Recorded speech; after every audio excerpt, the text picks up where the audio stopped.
GST number কি হয়, minimum কত টাকার লেনদেন হলে এই জিএসটি নাম্বার নিতে হয়।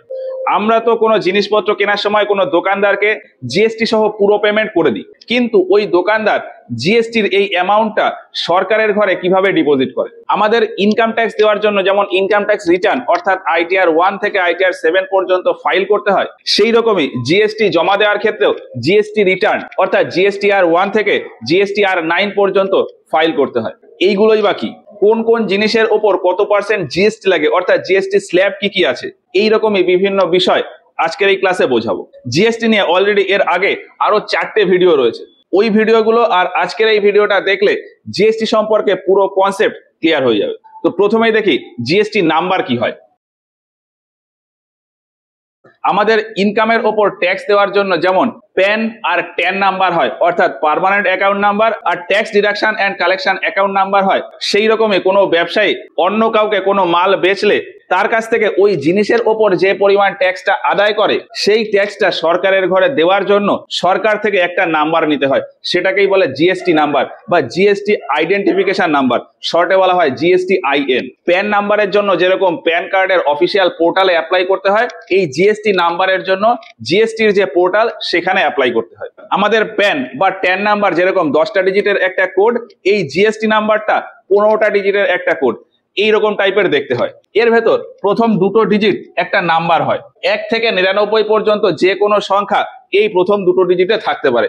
এখানে যেমন রয়েছে 19, এই সংখ্যাটা দিয়ে বোঝায় স্টেট কোড। ধরলাম আমি কোনো ব্যবসা করি এবং আমার ব্যবসায় আমি জিএসটি সরকারকে দেওয়ার জন্য একটা জিএসটি নাম্বার নেব। এবার আমার এই ব্যবসাটা যে স্টেটে রেজিস্টার থাকবে, ভারতের ভেতর যে স্টেটে রেজিস্টার থাকবে সেই স্টেটের কোড হিসাবে আলাদা আলাদা নাম্বার হয়। এই 19 নম্বর কোড যেমন ওয়েস্ট বেঙ্গলের জন্য, ওয়েস্ট বেঙ্গলে যত ব্যবসায়ী রেজিস্টার্ড আছে তাদের জিএসটি নাম্বারের প্রথম সংখ্যা হলো 19। দিল্লির ক্ষেত্রে এই নাম্বারটা হলো 7, বিহারের ক্ষেত্রে 10, উড়িষ্যার ক্ষেত্রে 21, আর মহারাষ্ট্র 27। এগুলো না জানলেও চলবে, এইরকম বিভিন্ন স্টেটের বিভিন্ন কোড হয়। পরের যে 10টা ডিজিট রয়েছে এটা হলো প্যান নাম্বার অথবা ট্যান নাম্বার।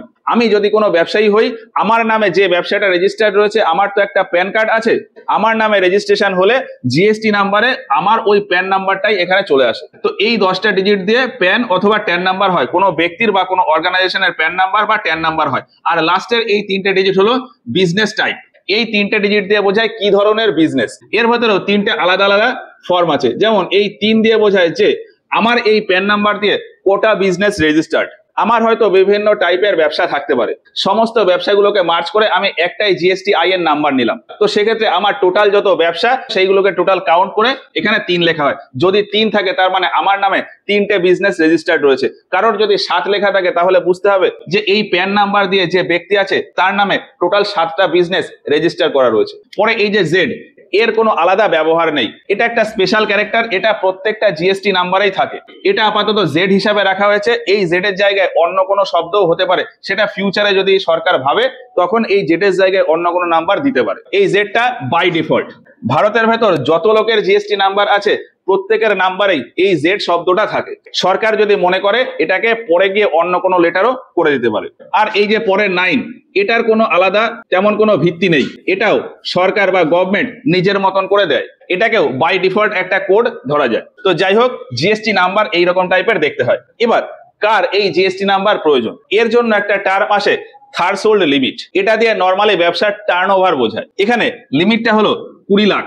কোনো একজন ব্যবসায়ী তার যদি বছরের টার্নওভার মানে বছরের লেনদেন 20 লাখ টাকার কম হয়, সেক্ষেত্রে তার ব্যবসার জন্য জিএসটি নাম্বার নেওয়ার কোনো প্রয়োজন নেই, তবে সে চাইলে নিতে পারে। এখন কোনো ব্যবসায়ীর যদি বছরের টার্নওভার 20 লাখ টাকার বেশি হয়, সেক্ষেত্রে তার জিএসটি নাম্বার নেওয়াটা কম্পালসারি, মানে তাকে জিএসটি নাম্বার নিতেই হবে। ওই ব্যবসায়ী যদি জিএসটি নাম্বার না নেয়, সেক্ষেত্রে সরকার থেকে তার উপর জিএসটির নোটিশ চলে আসতে পারে। তো এই 20 লাখ টাকা এটাকেই বলা হয় থ্রেশহোল্ড লিমিট। এর থেকে কম হলে জিএসটি নাম্বার নেওয়াটা অপশনাল, কিন্তু 20 লাখ টাকার বেশি টার্নওভার হলে জিএসটি নাম্বার নেওয়াটা কম্পালসারি। এবার 20 লাখ টাকা বছরের টার্নওভার বা বছরের লেনদেন, এটা বোঝার জন্য খুব সহজ ভাষায় বুঝতে পারি, বছরে 20 লাখ টাকা মানে প্রতিদিনের হিসাবে প্রায় 5,500 টাকা মতন আসে। এইখান থেকে আমরা একটু খুব ভালো বুঝতে পারবো যে আমাদের আশেপাশে যত ব্যবসায়ী দেখি তাদের ক্ষেত্রে আন্দাজ করতে পারবো যে যাদের প্রতিদিনের লেনদেন মোটামুটি 5,500 টাকার বেশি, তাদেরকে জিএসটি রেজিস্ট্রেশন কিন্তু করতে হয়। এবার প্রচুর ব্যবসায়ী এরকম আছে যাদের প্রতিদিনের টার্নওভার বা প্রতিদিনের লেনদেন 5,500 অনেক বেশি, 10,000 12,000 প্রত্যেক দিনের টার্নওভার হয়ে যায়, তাদের কিন্তু জিএসটি নাম্বার নেই। তো এই বিষয়টা আমি একটু পরে আসছি। নিয়ম যেটা রয়েছে, 20 লাখ টাকার কম টার্নওভার হলে জিএসটি অপশনাল, জিএসটি নাম্বার আমি নিতেও পারি নাও নিতে পারি, কিন্তু 20 লাখ টাকার বেশি হয়ে গেলে আমার জিএসটি নাম্বার নিতেই হবে, মানে জিএসটি তে আমাকে রেজিস্ট্রেশন করতেই হবে। এবার ভারতের ভেতর কিছু কিছু স্টেটের জন্য এই লিমিটটা একটুখানি কম, যেমন সিকিম আর এই উত্তর পূর্বের এই 7টা রাজ্য, অর্থাৎ আসাম, অরুণাচল প্রদেশ, নাগাল্যান্ড, মণিপুর, মিজোরাম, ত্রিপুরা, মেঘালয়, এই 7টা রাজ্য, সিকিম, উত্তরাখণ্ড আর হচ্ছে হিমাচল প্রদেশ, এই 10টা স্টেটের জন্য এই থ্রেশহোল্ড লিমিটটা 10 লাখ। এই 10টা স্টেটের ক্ষেত্রে বলা হয় যে কোনো ব্যবসায়ী যদি এই 10টা স্টেটের ভেতর রেজিস্টার্ড থাকে, সেক্ষেত্রে তার বার্ষিক টার্নওভার যদি 10 লাখ টাকার কম হয়, সেক্ষেত্রে জিএসটি নাম্বার নেওয়া লাগবে না, কিন্তু 10 লাখের বেশি হয়ে গেলেই জিএসটি রেজিস্ট্রেশন করতে হবে। এবার আমি একটু জিএসটি স্ল্যাবের ব্যাপারটা বলি। ভারতের ভেতর বিভিন্ন প্রোডাক্টের ক্ষেত্রে বিভিন্ন রেটের জিএসটি লাগু হয়, যেমন কিছু আইটেমের ওপর হয়তো 5% জিএসটি, কিছু আইটেমের ওপর হয়তো 18% জিএসটি, কিছু আইটেমের ওপর হয়তো 28% জিএসটি, এইরকম। তো জিএসটির এই যে রেট, এগুলোকেই বলা হয় জিএসটি স্ল্যাব। জিএসটি যখন প্রথম লাগু হয় অর্থাৎ 2017 সালে, তখন এই জিএসটি স্ল্যাব ছিল 5টা, 0%, 5%, 12%, 18% আর 28%। কিন্তু রিসেন্টলি 2025 সালের 22শে সেপ্টেম্বর থেকে এই 5টা স্ল্যাবের জায়গায় 4টে স্ল্যাব আনা হয়, 0%, 5%, 18% আর 40%। এই 4টে স্ল্যাবকে একসাথে বলা হয় জিএসটি 2.0। এবার আমি একটা বিষয় বলি, ধরলাম আমি একজন ব্যবসায়ী আছি, আমার একটা জিএসটি আইডেন্টিফিকেশন নাম্বার এটা আছে। এবার আমি যে সমস্ত মাল বিক্রি করি তার ভেতরে হয়তো এমন কিছু প্রোডাক্ট আছে যার উপর 5% জিএসটি লাগু হয়, কিছু প্রোডাক্টের উপর হয়তো 18%, কিছু প্রোডাক্টের উপরে হয়তো 12%। আমি মিস্টার জেড কিছু প্রোডাক্ট বিক্রি করি যেগুলো 5%, 12%, 18% সব রকম ট্যাক্স স্ল্যাব মিলিয়ে থাকে। এবার আমার বিক্রির ওপর কাস্টমারের কাছ থেকে আমি যে জিএসটিটা পেলাম, ট্যাক্স হিসাবে যে অ্যামাউন্টটা পেলাম, সেটা আমি সরকারের ঘরে কিভাবে কখন জমা করব, এই বিষয়টা আমি একটু বলি। সরকারের একটা অনলাইন পোর্টাল রয়েছে gst.gov.in। আমার জিএসটি নাম্বার নেওয়ার জন্য এই পোর্টালে গিয়েই রেজিস্ট্রেশন করতে হয়। মাসের মাথায় আমি যে ট্যাক্সটা কালেক্ট করলাম সেটা জমা দেওয়ার জন্য এই পোর্টালে গিয়েই জমা দিতে হয়। জিএসটি আমাকে সরকারের ঘরে জমা দিতে হয় মান্থলি হিসাবে। ইনকাম ট্যাক্স যেমন বছরের মাথায় গিয়ে জমা দিতে হয়, জিএসটি প্রত্যেক মাসে জমা করতে হয়। এবার এই হিসাবটা কিভাবে হয়, ধরলাম এই মাস অর্থাৎ সেপ্টেম্বর, এই সেপ্টেম্বর মাসে আমি সারা মাস জুড়ে কোথা থেকে কি মাল কিনলাম বা কাকে কি মাল বেচলাম, কত টাকার মাল বেচলাম, কত কোয়ান্টিটিতে বেচলাম, সেই সমস্ত রেকর্ড আমার কাছে রাখতে হবে। আর এই হিসাবের সাপেক্ষে আমাকে এই সেপ্টেম্বর মাসের ট্যাক্স জমা করতে হবে অক্টোবর মাসে। এবার এই জিএসটি জমা করার ব্যাপারে বিভিন্ন রকম স্টেপ থাকে, এই স্টেপ গুলোকে বলা হয় জিএসটি রিটার্ন বা জিএসটি আর। তো এই স্টেপটা নরমালি 3টে স্টেপ হয়, জিএসটি আর1, জিএসটি আর2 আর জিএসটি আর3। এর জন্য নরমালি 3টে ডেট থাকে, 10 তারিখ, 15 তারিখ আর 20 তারিখ। এই সেপ্টেম্বর মাসে আমার টোটাল ট্রানজাকশনের ভেতর কাকে কাকে আমি জিনিসপত্র বিক্রি করেছি, কি কি জিনিসপত্র বিক্রি করেছি, কত দামে বিক্রি করেছি, সেই হিসাবে টোটাল ট্যাক্স অ্যামাউন্ট কত এসছে, যে যে মাল বিক্রি করেছি সেগুলোর HSN আর SSE কোড কি কি আছে, আমি যাকে মাল বিক্রি করেছি তারা যদি কনজিউমার হয় সেটা তো গেল, কিন্তু আমি যদি কোনো বিজনেসম্যানকে মাল বিক্রি করি তাহলে তার জিএসটি নাম্বার সেটাও আমাকে দিতে হবে। এই সমস্ত ইনফরমেশন দিয়ে আমাকে 10 তারিখের ভেতরে এই পোর্টালে সাবমিট করতে হয়। আর এই সমস্ত ইনফরমেশন দেওয়াকেই বলা হয় জিএসটি আর1 ফাইল করা। সেপ্টেম্বর মাসের আমার টোটাল বিক্রির হিসাব বা স্টেটমেন্ট সরকারের ঘরে জমা দেওয়া, সেটাকেই বলা হয় জিএসটি আর1 বা জিএসটি রিটার্ন 1। এটা 10 তারিখের ভেতর করতে হয়। এই জিএসটি আর1 ফাইল করলে সরকার আমার ক্ষেত্রে একটা হিসাব পেয়ে যায় যে আমি টোটাল কত টাকার মাল বেচেছি আর তার উপর ট্যাক্স কতটা হবে। এবার আমি এই জিএসটি আর1 ফাইল করার পর আরো একটা জিনিস ফাইল করতে হয় যে আমি কোথা থেকে কি কি মাল কিনেছি, তো কার কাছ থেকে কত টাকার মাল কিনেছি, কি কি মাল কিনেছি, সেই সমস্ত মালের HSN বা SSE কোড কত, তার উপর জিএসটি কত লাগু হয়েছে, এই সমস্ত ইনফরমেশন আমাকে 15 তারিখের ভেতরে দিতে হবে। আর এই ইনফরমেশন দেওয়াটাকেই বলা হয় জিএসটি আর2 ফাইল করা। যদিও আমি যদি কোনো ব্যবসায়ীর কাছ থেকে মাল কিনি আর জিএসটি নাম্বার দিয়ে যদি মাল কিনি, সেক্ষেত্রে এই পোর্টালে গিয়ে দেখা যায় যে আমি কোথা থেকে কি মাল কিনেছি সেটা এই 15 তারিখের ভেতর অটোমেটিক্যালি আপডেট হয়ে গেছে। তো আমি কোথা থেকে কি মাল কিনেছি সেটা পোর্টালে অটোমেটিক্যালি রেজিস্টার্ড থাকে। এর পরেও যদি আমার আরো কিছু অ্যাড করতে হয় সেটা এই 15 তারিখের ভেতর অ্যাড করে ফাইনাল সাবমিট করে দিতে হয়, সেটাকেই বলা হয় জিএসটি R2 বা জিএসটি রিটার্ন 2। তাহলে জিএসটি R2 ফাইল করার পরে সরকারের ঘরে ফাইনাল একটা রিপোর্ট গেল যে এই সেপ্টেম্বর মাসে আমি টোটাল কত টাকার মাল বেচেছি, এবং সেই হিসাবে সরকারকে আমার ট্যাক্স কত দেওয়ার কথা, অর্থাৎ আউটপুট ট্যাক্স লায়াবিলিটি। আর জিএসটি R2 ফাইল করার পরে সরকারের ঘরে রিপোর্ট যায় যে আমি কোথা থেকে কত মাল কিনেছি, মানে মাল কেনার সময় আমি কত টাকা ট্যাক্স দিয়েছিলাম, অর্থাৎ আমার ইনপুট ট্যাক্স ক্রেডিট এটা কত। ধরলাম আমি টোটাল মাল বেচেছি হয়তো 2 লাখ টাকার, তার ভেতর আমাকে ট্যাক্স দিতে হবে হয়তো 5,000 টাকা। আর এই সেপ্টেম্বর মাসে আমি আগে মাল কেনার জন্য ট্যাক্স দিয়ে রেখেছিলাম হয়তো 3,000 টাকা। তাহলে এই 15 তারিখের পরে আমার ফাইনাল একটা বিল জেনারেট হয়ে যাবে যে আমি 5,000 টাকার ট্যাক্স তুলেছি আর 3,000 টাকা ট্যাক্স আমার আগে দেওয়া ছিল। তাহলে ফাইনাল ট্যাক্স লায়াবিলিটি হলো 2,000 টাকা, মানে 2,000 টাকা আমাকে জিএসটি হিসাবে সরকারের ঘরে জমা করতে হবে। আর এই 2,000 টাকা জমা দেওয়ার জন্য এই 20 তারিখ পর্যন্ত টাইম থাকবে। এই 20 তারিখের ভেতরে আমার এই 2,000 টাকার একটা বিল জেনারেট হবে, সেটাকে আমাকে পেমেন্ট করতে হবে। এই পুরো প্রসেসটাকে বলা হয় জিএসটি R3 বা জিএসটি রিটার্ন 3। আগের মাসের আমার বিক্রির হিসাব দেওয়াকে বলে জিএসটি R1, আগের মাসের আমার ক্রয়ের হিসাব দেওয়াকে বলে জিএসটি R2, আর ক্রয় বিক্রয়ের হিসাবে ফাইনাল ট্যাক্স জমা দেওয়ার প্রসেসকে বলে জিএসটি R3। এবার এই ডেটটা বিভিন্ন স্টেটের জন্য বিভিন্ন রকম হয়। কোন স্টেটের জন্য হয়তো 10 তারিখ জিএসটি R1 এর লাস্ট ডেট, কোন স্টেটের জন্য হয়তো জিএসটি R1 এর লাস্ট ডেট 11 তারিখ বা 12 তারিখ। সেই রকম জিএসটি R3 এর জন্য বিভিন্ন রকম ডেট হয়। কোন স্টেটের জন্য হয়তো 19 তারিখ, কোন স্টেটের জন্য 20 তারিখ, কোন স্টেটের জন্য হয়তো 21 তারিখ। তো জিএসটি R3 পর্যন্ত হলো। এরপর আসে জিএসটি R4। জিএসটি R4 এর ক্ষেত্রে এই সমস্ত কাজই হবে শুধুমাত্র কম্পোজিশন স্কিমের দরুন যাদের রেজিস্টার করা আছে তাদের জন্য। এবার এই কম্পোজিশন স্কিমটা কি? এই যে জিএসটি R1, R2, R3 এগুলো ফাইল করার জন্য আমার গত মাসের একটা হিসাব রাখতে হবে, মানে আমাকে ঠিকঠাক হিসাব রাখতে হয় যে আমি কবে কোন মাল বিক্রি করছি, কবে কোন মাল কিনছি এইটা। কিন্তু ছোটখাটো ব্যবসায়ের ক্ষেত্রে কি হয়, এই হিসাবটা তেমন রাখে না তারা। তো তাদের জন্য সরকার একটা এক্সট্রা ফ্যাসিলিটি দেয় যে আপনি জিএসটি রেজিস্ট্রেশন তো করুন, কিন্তু আপনাকে এই ঝামেলায় যেতে হবে না, এইরকম বিভিন্ন ট্যাক্সের ঝামেলায় যেতে হবে না। আপনার টোটাল যে টার্নওভার আছে সেই টার্নওভারের উপর 1% বা 2% সরকারকে ট্যাক্স হিসেবে দিয়ে দেবেন। এটাই হচ্ছে কম্পোজিশন স্কিম। তবে এর জন্য কিছু কন্ডিশন আছে। এর কন্ডিশন হচ্ছে কোনো ব্যক্তির টার্নওভার যদি 20 লাখ থেকে 75 লাখের ভেতর হয়, কোনো একজন ব্যবসায়ীর বছরে টার্নওভার যদি 20 লাখ থেকে 75 লাখ এর ভেতরে থাকে, সেক্ষেত্রে ওই ব্যক্তি বা ওই বিজনেসম্যান কম্পোজিশন স্কিমের দরুন রেজিস্টার করতে পারে। আর এই যে 10টা স্টেটের কথা বললাম, এই 10টা স্টেটের ক্ষেত্রে এই লিমিটটা হলো 10 লাখ থেকে 50 লাখ। এই কম্পোজিশন স্কিমের দরুন যাদের রেজিস্টার করা আছে তাদের ক্ষেত্রে সরকার একটা সুবিধা দেয় যে প্রত্যেক মাসের এইরকম স্টেটমেন্ট মেনটেন করার দরকার নেই। প্রত্যেক 3 মাস তার টোটাল যে টার্নওভার হবে সেই টার্নওভারের উপর 1%, 2% বা 5% বা 6% ট্যাক্স এই সমস্ত কোম্পানি সরকারের ঘরে দিয়ে দেবে জিএসটি হিসাবে। এবার আমরা কোথাও কোনো মাল জিনিস কিনতে গেলে সেই যে বিল হয়, সেই বিলে আমরা দেখব যে কোনো একটা মালের দাম হয়তো এত রয়েছে, এর ওপর সিজিএসটি এত, এসজিএসটি এত দিয়ে টোটাল এত টাকা হয়তো বিল হয়, সেটা আমরা পেমেন্ট করে দিই।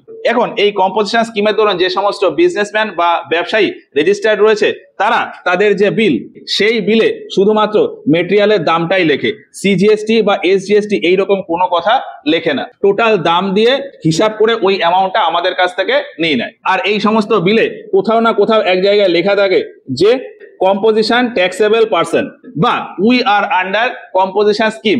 আমরা কোনো কিছু কিনলে সেই বিলে যদি কোথাও লেখা দেখি যে we are under composition scheme বা কম্পোজিশন ট্যাক্সেবল পার্সন, সেক্ষেত্রে বুঝতে হবে যে আমরা যে ব্যবসায়ীর কাছ থেকে বা যে দোকানদারের কাছ থেকে মাল কিনছি তার জিএসটি নাম্বার তো আছে, কিন্তু সেটা এই কম্পোজিশন স্কিমের দরুন রেজিস্টার করা। ফলে আমি টোটাল যে অ্যামাউন্ট দিয়ে মাল কিনছি 3 মাস পরে গিয়ে এই অ্যামাউন্টের থেকে কিছু পরিমাণ অংশ ওই দোকানদার সরকারের ঘরে ট্যাক্স হিসেবে দিয়ে দেবে। এবার যে সমস্ত ব্যবসায়ী এই সমস্ত কম্পোজিশন স্কিমে রেজিস্টার করে তাদের ক্ষেত্রে একটা লিমিটেশন হলো যে তারা এই ইনপুট ট্যাক্স ক্রেডিট বা আউটপুট ট্যাক্স লায়াবিলিটি এই সুবিধা পায় না। টোটাল যে টার্নওভার হয় সেই টার্নওভারের উপরেই একটা নির্দিষ্ট পরিমাণ ট্যাক্স সরকারের ঘরে দিয়ে দিতে হয়। এবার এই কম্পোজিশন স্কিমের রেট বিভিন্ন রকম হয়, নরমালি 1%, 5% আর 6% হয়। বিভিন্ন ম্যানুফ্যাকচারার মানে যারা বিভিন্ন জিনিসপত্র তৈরি করে, বা ট্রেডার মানে যারা জিনিসপত্র বিক্রি করে, নরমাল যে সমস্ত দোকানদার হয় এক জায়গা থেকে মাল কিনে অন্য জায়গায় বিক্রি করে দিল, এদেরকে বলা হয় ট্রেডার। তো ম্যানুফ্যাকচারার আর ট্রেডার এদের ক্ষেত্রে যদি কম্পোজিশন স্কিমে রেজিস্টার থাকে সেক্ষেত্রে 1% ট্যাক্স দিতে হয়। আর এই ট্যাক্সটা হয় কোয়ার্টারলি, মানে প্রত্যেক 3 মাস অন্তর ট্যাক্স জমা করতে হয়। এই 3 মাসে টোটাল যে টার্নওভার হয়েছে, টোটাল যত লেনদেন হয়েছে তার উপর 1% ট্যাক্স সরকারের ঘরে জমা দিতে হয় জিএসটি হিসাবে। এই 1%-এর ভেতর 0.5% সেন্ট্রাল গভর্নমেন্টের ঘরে যায়, 0.5% স্টেট গভর্নমেন্টের ঘরে এসজিএসটি হিসাবে যায়। এরপর রেস্টুরেন্টের ক্ষেত্রে এই কম্পোজিশন স্কিমের দরুন 5% ট্যাক্স হয়। আমাদের আশেপাশে যত রেস্টুরেন্ট দেখি তারা যদি কম্পোজিশন স্কিমে রেজিস্টার থাকে সেক্ষেত্রে তাদেরকে 5% ট্যাক্স দিতে হয়। 3 মাসে টোটাল যে লেনদেন হবে তার উপর 5%। এই 5%-এর ভেতর 2.5% সেন্ট্রাল গভর্নমেন্টের ঘরে আর 2.5% স্টেট গভর্নমেন্টের ঘরে। এবার এখানে আরেকটু কন্ডিশন আছে। রেস্টুরেন্ট কিছু রেস্টুরেন্টে দেখা যায় যে মদ পাওয়া যায়, মানে অ্যালকোহল বিক্রি হয়। কম্পোজিশন স্কিমের কন্ডিশনে বলা আছে যে সমস্ত রেস্টুরেন্ট যেখানে অ্যালকোহলও পাওয়া যায় তারা এই কম্পোজিশন স্কিমে রেজিস্টার করতে পারবে না, তাদেরকে ওই নর্মাল জিএসটি দিতে হবে। তো রেস্টুরেন্টের ব্যাপারটা গেল। এবার যে সমস্ত কোম্পানি বিভিন্ন রকমের সার্ভিস দেয়, যেমন কোনো কোম্পানি হয়তো ট্রান্সপোর্টের সার্ভিস দেয়, তাহলে ওই কোম্পানির ক্ষেত্রে টার্নওভার যদি 50 লাখের কম হয় সেক্ষেত্রে সে কম্পোজিশন স্কিমে রেজিস্টার করতে পারে এবং তাকে ট্যাক্স দিতে হবে 6% টোটাল। কোনো একটা কোম্পানি হয়তো সার্ভিস দিচ্ছে, তার টার্নওভার যদি 50 লাখের বেশি হয়ে যায় সেক্ষেত্রে আর কম্পোজিশন স্কিমে রেজিস্টার হবে না, তখন ওই নর্মাল জিএসটি রেজিস্ট্রেশনই করতে হবে। তো কম্পোজিশন স্কিমের বিভিন্ন রকম সুবিধা আছে, তবে কিছু অসুবিধা বা লিমিটেশনও আছে। আমার হয়তো বিভিন্ন রকম ব্যবসা আছে, সমস্ত ব্যবসা মিলিয়ে আমার টার্নওভার হয়তো 75 লাখ বা 1 কোটিরও বেশি, তো সেক্ষেত্রে আমাকে বেশি পরিমাণ ট্যাক্স দিতে হবে, এই রেটে দিতে হবে।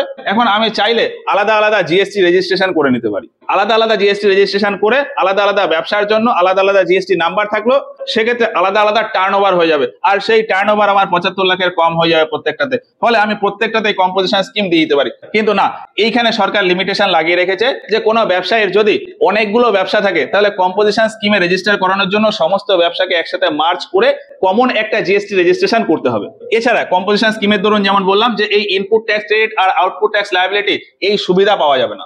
এছাড়া ওই যে একটু আগে বললাম যে ম্যানুফ্যাকচারারদের ক্ষেত্রে 1% জিএসটি। এবার যে সমস্ত ম্যানুফ্যাকচারার আইসক্রিম, পান মশলা, গুটকা বা তামাকজাত দ্রব্য এইসবের প্রোডাকশন করে তারা এই কম্পোজিশন স্কিমে রেজিস্টার করতে পারবে না। এছাড়া যাদের ব্যবসা ইন্টারস্টেটে হয়, মানে একটা স্টেট থেকে অন্য কোনো স্টেটে তাদের মালপত্র যায়, সেক্ষেত্রে তারাও কিন্তু এই কম্পোজিশন স্কিমে রেজিস্টার করতে পারবে না। এছাড়া কোনো একজন ব্যক্তির হয়তো ব্যবসা আছে, ওই ব্যক্তি ভারতের বাইরে থাকে, মানে NRI, non resident of India. কোনো এনআরআই এর ব্যবসা যদি ভারতে থাকে সেক্ষেত্রে ওই এনআরআই কম্পোজিশন স্কিমের দরুন তার ব্যবসাকে রেজিস্টার করতে পারবে না। এছাড়া যে সমস্ত অর্গানাইজেশন বা বিজনেসম্যান যারা টিসিএস কালেক্ট করে, অর্থাৎ ট্যাক্স কালেকশন এট সোর্স, এটা কালেক্ট করে, তারাও এই কম্পোজিশন স্কিমে রেজিস্টার করতে পারে না। আর সার্ভিসের কথাটা তো বললাম যে যারা সার্ভিস দেয় তাদের টার্নওভার যদি 50 লাখের বেশি হয়ে যায় সেক্ষেত্রে আর কম্পোজিশন স্কিমে রেজিস্টার হবে না। তো এইগুলো হচ্ছে কম্পোজিশন স্কিমের ব্যাপার। তো যারা এই কম্পোজিশন স্কিমে রয়েছে প্রত্যেক 3 মাস অন্তর তাদের স্টেটমেন্টের উপর ট্যাক্স দিতে হয়, আর এই ট্যাক্স দেওয়াটাকেই বলা হয় জিএসটিআর 4 ফাইল করা বা জিএসটি রিটার্ন 4 ফাইল করা। এরপর আছে জিএসটিআর 5। ওই যে যেমনটা বললাম যে নন রেসিডেন্ট অফ ইন্ডিয়া হয়তো ভারতে কোনো ব্যবসা করছে, তো তাদের ক্ষেত্রে যে জিএসটি জমা দিতে হয় সেটা হলো জিএসটিআর 5 এর দরুন। এনআরআই বা অন্য কোনো ফরেনার ব্যক্তি হয়তো ভারতে এলো, ভারতে এসে 2-3 মাস ব্যবসা করলো, ব্যবসা করে চলে গেল, তো ওই সমস্ত ব্যবসার উপর যে সমস্ত ট্যাক্স সরকারের ঘরে দিতে হয় সেই ট্যাক্সটা ফাইল করতে হয় জিএসটিআর 5 এর দরুন। এই জিএসটিআর 5 এর জন্য কোনো অ্যানুয়াল রিটার্ন হয় না। এবার এই অ্যানুয়াল রিটার্নটা কি? এই যে যারা GST R1, R2, R3, R4 এইগুলো ফাইল করছে, এরা প্রত্যেক মাসে বা 3 মাস অন্তর তো ফাইল করে, কিন্তু বছরের শেষে গিয়ে ফাইনাল একটা রিপোর্ট দিতে হয়, সেটাকেই বলা হয় অ্যানুয়াল রিপোর্ট বা অ্যানুয়াল রিটার্ন। জিএসটিআর 5 যারা ফাইল করে তাদের ক্ষেত্রে এই অ্যানুয়াল রিটার্নটা দেওয়া লাগে না। এরপরে আসে জিএসটিআর 6। ইন্ডিয়ার বড় বড় কোম্পানি যারা আছে তারা এই জিএসটিআর 6 ফাইল করে। আমি কিছু কোম্পানির নাম বলি, যেমন টাটা, রিলায়েন্স, বিড়লা, ইনফোসিস, ব্রিটানিয়া, মাহিন্দ্রা, এই সমস্ত কোম্পানি জিএসটিআর 6 ফাইল করে। এরা এই GST R1, R2, R3, R4, R5 এর ভেতর যায় না। বড় বড় কোম্পানি যারা তাদের সার্ভিস তাদের ব্রাঞ্চগুলোর ভেতর ডিস্ট্রিবিউট করে, সেই সমস্ত কোম্পানির জন্য জিএসটি R6। যে সমস্ত কোম্পানি তার ব্রাঞ্চগুলোর ভেতর তার সার্ভিস ডিস্ট্রিবিউট করে সেইগুলোকে বলা হয় ইনপুট সার্ভিস ডিস্ট্রিবিউটর বা আইএসডি। ভারতে যে সমস্ত আইএসডি রয়েছে তারা জিএসটিআর 6 ফাইল করে। এরপর জিএসটিআর 7 আছে আর জিএসটিআর 8। এই দুটো প্রায় একই রকম।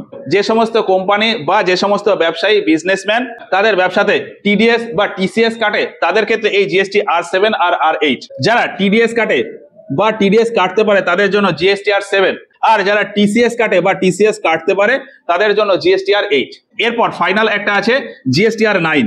জিএসটিআর 5 ছাড়া যত জিএসটি রিটার্ন আছে, অর্থাৎ জিএসটিআর 1 থেকে জিএসটিআর 8, এরা প্রত্যেক মাসে বা প্রত্যেক 3 মাস অন্তর তাদের টার্নওভারের উপর জিএসটি ফাইল করে। আর এই প্রত্যেক মাসে ফাইল করার পরেও বছরের শেষে গিয়ে ফাইনাল একটা ফাইল করতে হয়, সেটাকে কি বললাম? অ্যানুয়াল রিটার্ন বা অ্যানুয়াল রিপোর্ট। তো ওই অ্যানুয়াল রিপোর্ট দেওয়ার জন্য যে প্রসেস সেটাকে বলা হয় জিএসটিআর 9। এই জিএসটিআর 9 দেওয়ার লাস্ট ডেট থাকে 31শে ডিসেম্বর। ব্যাপারটা কি আমি একটুখানি বলি। এই ফাইন্যান্সিয়াল ইয়ার মানে কত? 2025-26 ফাইন্যান্সিয়াল ইয়ার। ধরলাম আমার কোনো ব্যবসা আছে, তাহলে এই ফাইন্যান্সিয়াল ইয়ার 25-26 মানে 1 এপ্রিল 2025 থেকে 31 মার্চ 2026 পর্যন্ত প্রত্যেক মাসে আমি টোটাল কত জিনিসপত্র বিক্রি করেছি, কত কিনেছি, সেই হিসাবে আমি পরের মাসে জিএসটি ফাইল করে দেবো। এটা হলো। এবার এই 25-26 ফাইন্যান্সিয়াল ইয়ারে টোটাল যত ট্রানজাকশন হয়েছে, টোটাল যত আমি ট্যাক্স পেমেন্ট করেছি, তার একটা ফাইনাল রিপোর্ট এই 2026-এর 31 ডিসেম্বর গিয়ে আমাকে জমা করতে হবে, বা 31 ডিসেম্বরের ভেতরে আমাকে জমা করতে হবে। এই ডেটের ভেতরে যে রিপোর্টটা দিতে হয় সেই রিপোর্টটাই হলো জিএসটিআর 9। তো জিএসটিআর 1 থেকে আর 9 পর্যন্ত হলো। এরপরে বলে জিএসটি স্ল্যাব নিয়ে, অর্থাৎ কোন কোন জিনিসের উপর কত পার্সেন্ট জিএসটি লাগু হয়। মানুষের জীবিকা নির্বাহ করার জন্য কোনো জিনিসের প্রয়োজনীয়তা কতটা, তার উপর ভিত্তি করে জিএসটির এই স্ল্যাবটা নরমালি তৈরি করা হয়। এবার এই স্ল্যাবের ক্ষেত্রে দুই রকমের জিনিস আছে। রিসেন্টলি এই জিএসটি স্ল্যাবের রেটটা চেঞ্জ হয়েছে। এই 2025 সালের 22 সেপ্টেম্বর এর আগে পর্যন্ত জিএসটির 5টা স্ল্যাব ছিল, এরপর থেকে জিএসটির 4টে স্ল্যাব হয়েছে। তো পুরনো স্ল্যাবকে আমরা ওল্ড স্ল্যাব বলতে পারি, আর নতুন স্ল্যাবগুলোকে নিউ স্ল্যাব বলতে পারি। পুরনো স্ল্যাবে 0%, 5%, 12%, 18% আর 28% এই 5 ধরনের রেট ছিল।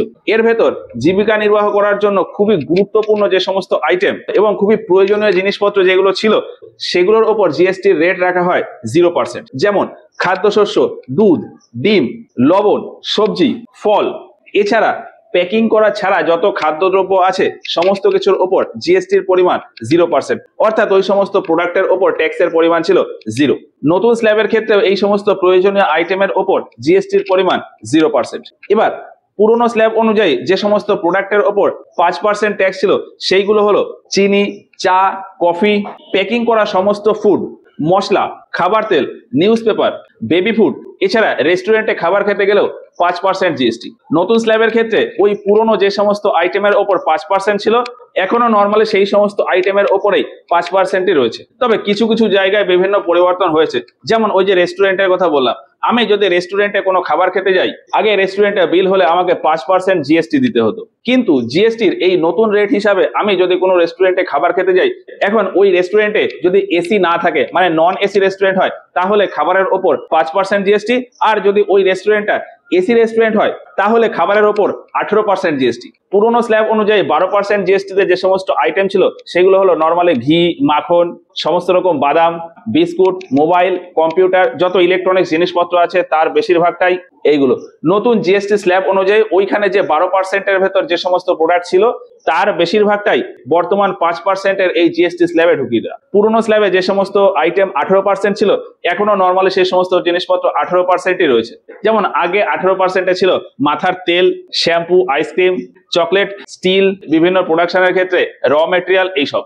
এছাড়া এন্টারটেনমেন্টের জন্য যে সমস্ত ইলেকট্রনিক্স প্রোডাক্ট রয়েছে, যেমন TV, fridge, AC, washing machine, এই সমস্ত জিনিসের উপরেও 18% ছিল। নতুন স্ল্যাব অনুযায়ী ওই সমস্ত কিছুর উপরেই নর্মালি 18%ই রয়েছে। পুরনো স্ল্যাব অনুযায়ী যে সমস্ত জিনিস 28% ছিল, সেগুলোর অলমোস্ট সবই বর্তমানে 40% জিএসটির আন্ডারে আসে। ওই 28% বা বর্তমানের 40% এইগুলো লাক্সারিয়াস আইটেমের ক্ষেত্রে অ্যাপ্লাই হতো। যেমন ফার্নিচার, গাড়ি, সিগারেট, কোল্ড ড্রিঙ্কস, পান মশলা, পারফিউম, এই সমস্ত জিনিস, এইগুলো সবই এখন 40% জিএসটির আন্ডারে আসে। তবে গাড়ির ক্ষেত্রে একটু মডিফাই হয়েছে। গাড়ির ক্ষেত্রে যে সমস্ত গাড়ির ক্যাপাসিটি বা ইঞ্জিন ক্যাপাসিটি কম, সেই সমস্ত গাড়ির ক্ষেত্রে 18% জিএসটি। আর যে সমস্ত গাড়ির ক্যাপাসিটি অনেক বেশি, ইঞ্জিন ক্যাপাসিটি অনেক বেশি, তার ক্ষেত্রে 40% জিএসটি। তো কোন কোন প্রোডাক্টের উপর নর্মালি কত পার্সেন্ট জিএসটি হয়, এ নিয়ে আমি ক্লাসের শেষে গিয়ে একটা ছবি দিয়ে দেবো, সেখান থেকে স্ক্রিনশট নিয়ে নিতে পারো, সেটা দেখতে পারো। এবার এই জিএসটি স্ল্যাব নিয়ে বিভিন্ন কোম্পানি বিভিন্ন ট্রিক খাটায়, সেইটা আমি একটু বলি। আমি যদি জিএসটি স্ল্যাব দেখি, সেখানে দেখতে পারবো যে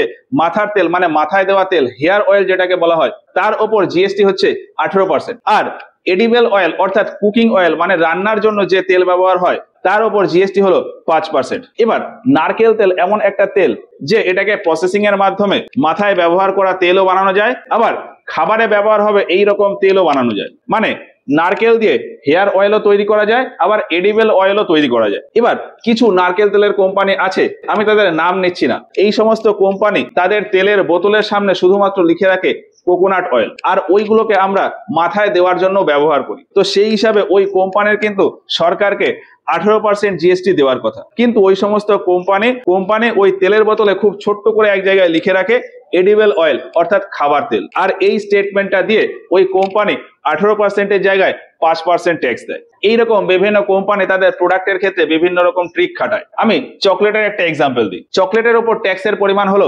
18%, বিস্কুটের উপর ট্যাক্স হলো 5%। এখন যে সমস্ত কোম্পানি শুধুমাত্র চকলেট বিক্রি করে তারা তাদের প্রোডাক্টের উপর 18% ট্যাক্স দেবে, এটা ঠিক। যে কোম্পানি শুধু বিস্কুট বিক্রি করে সে তার বিস্কুটের উপর 5% ট্যাক্স দেবে, এটাও ঠিক। এখন যে সমস্ত কোম্পানি বিস্কুট আর চকলেট একসাথে মিশিয়ে দেয়, বিভিন্ন চকলেট আছে যার ভেতরে বিস্কুটের মতন এক ধরনের ক্রাঞ্চি আইটেম থাকে আর উপর থেকে চকলেটের একটা লেয়ার থাকে, এখন ওই কোম্পানিটা এই প্রোডাক্টের উপর কত পার্সেন্ট ট্যাক্স দেবে? 18% নাকি 5%? এই ক্ষেত্রে দেখা হয় যে ওই খাবারের আইটেমের ভেতর ভলিউম হিসাবে বেশি কোন পরিমাণটা রয়েছে, যে জিনিসটা বেশি পরিমাণ সেই হিসাবে ওই ফাইনাল প্রোডাক্টের উপর ট্যাক্স দিতে হবে। এখন ওই ক্রাঞ্চি টাইপের বিস্কুটের পরিমাণ বেশি থাকে, উপরে চকলেটের লেয়ার থাকে, ফলে বিস্কুটের পরিমাণ বেশি হয়ে যায়, এই জন্য ওই কোম্পানি 5% ট্যাক্স দেয়। ওই কোম্পানিটা তার প্রোডাক্টের অ্যাডভার্টাইজমেন্ট দেওয়ার সময় চকলেটের অ্যাডভার্টাইজমেন্ট দেয়, কিন্তু তার প্রোডাক্টে বিস্কুটের পরিমাণ বেশি থাকায় ওই প্রোডাক্টের উপর সে 5% ট্যাক্স দেয়। গাড়ির ক্ষেত্রে এইরকম একটা এক্সাম্পল আমি দিই। গাড়িতে ট্যাক্স হচ্ছে দুই রকমের, 18% আর 40%। এই 18% আর 40%টা ভ্যারি করে গাড়ির সাইজ আর ইঞ্জিন ক্যাপাসিটির উপর বেস। গাড়ির সাইজের ক্ষেত্রে একটা নর্মাল রুল রয়েছে যে কোনো গাড়ি যদি 4 মিটারের বেশি লম্বা হয়ে যায় সেক্ষেত্রে তাকে 40% ট্যাক্স দিতে হবে, আর যদি 4 মিটারের কম হয় সেক্ষেত্রে তার ট্যাক্স হচ্ছে 18%। এই জায়গাটাকে কাজে লাগিয়ে বিভিন্ন কোম্পানি তাদের লাক্সারিয়াস কার লঞ্চ করে যার লেন্থ 4 মিটারের থেকে 2-3 মিলিমিটার কম হয়। ওই 2-3 মিলিমিটার ম্যানেজ করার জন্য তার ট্যাক্সের পরিমাণ 40% থেকে 18% নেমে আসে। তো এইরকম বিভিন্ন কোম্পানি ট্যাক্স বাঁচানোর জন্য বিভিন্ন ট্রিক করে। এবার ভারতের ভেতর কিছু প্রোডাক্ট আছে যার উপর জিএসটি লাগু হয় না, যেমন অ্যালকোহল, পেট্রোলিয়াম, এইসব।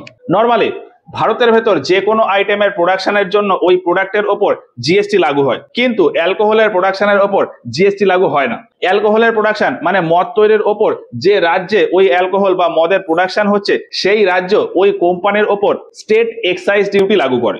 ধরলাম পশ্চিমবঙ্গে একটা অ্যালকোহল ফ্যাক্টরি রয়েছে, ওই ফ্যাক্টরি হয়তো প্রত্যেক বছর 10 লাখ টাকার অ্যালকোহল প্রোডাকশন করে। এখন পশ্চিমবঙ্গ সরকার ওই ফ্যাক্টরির উপর হয়তো 30% স্টেট এক্সাইজ ডিউটি লাগু করলো, তাহলে ওই যে 10 লক্ষ টাকার অ্যালকোহলের প্রোডাকশন হলো এর ওপর 3 লাখ টাকা পশ্চিমবঙ্গ সরকারকে ট্যাক্স হিসাবে দিতে হবে। আর এই 3 লাখ টাকাটা পুরোটাই পশ্চিমবঙ্গ সরকারের। অ্যালকোহলের প্রোডাকশন থেকে স্টেটে এক্সাইজ ডিউটি হিসাবে যে ট্যাক্সের পরিমাণটা এলো সেখান থেকে কোনো রকম অ্যামাউন্ট সেন্ট্রাল গভর্নমেন্টকে দিতে হয় না। এরপরে আসি পেট্রোলিয়াম মানে পেট্রোল ডিজেলের ব্যাপারে। ভারতের ভেতর যেখানে যেখানে পেট্রোল ডিজেলের প্রোডাকশন হয় সেই সমস্ত জায়গা থেকে সেন্ট্রাল গভর্নমেন্ট ট্যাক্স কালেক্ট করে।